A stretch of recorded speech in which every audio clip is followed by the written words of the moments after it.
Découvrir des clones, c'est très étonnant, mais bon, ce ne sont que des chevaux.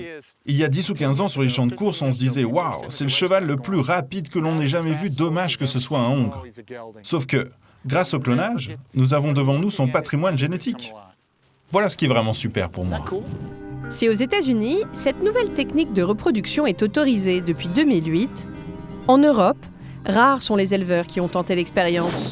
J'ai pris la décision de la cloner sur des mauvaises motivations. C'est-à-dire, j'ai perdu un être, là c'était un animal seulement, mais j'ai perdu un être cher, un enfant, etc., etc. On se dit qu'on est prêt à tout à ce moment-là pour essayer de le refaire venir. Et nombreux sont les professionnels qui n'en voient toujours pas l'utilité. Ils ont la même carte génétique, mais donc on s'attend à avoir une copie conforme. C'est pas une copie conforme.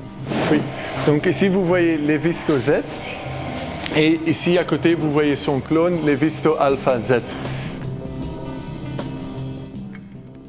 Je ne crois pas tellement aux clones eux-mêmes comme performeurs, je les crois comme distributeurs de gènes et distributeurs de gènes de très bons chevaux. 99,99% des gens ne comprennent pas le clonage, ne comprennent pas les OGM, ne comprennent rien de tout cela.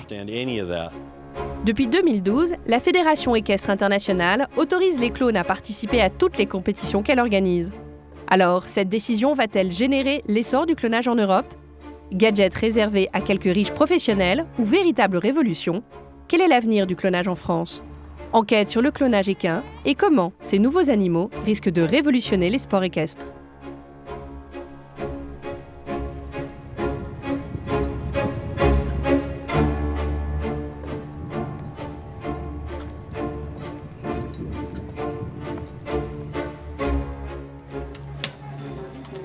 Cette enquête sur le clonage débute sur Internet. Depuis que les clones sont sortis des films de science-fiction pour devenir réalité, c'est là que l'on trouve le plus d'informations. En France, le grand public a découvert le clonage en 1997, lorsqu'une brebis a fait l'ouverture des journaux télévisés. Aujourd'hui, Dolly n'est pas un mouton banal, c'est un clone, la copie conforme de sa mère. Elle se ressemble trait pour trait.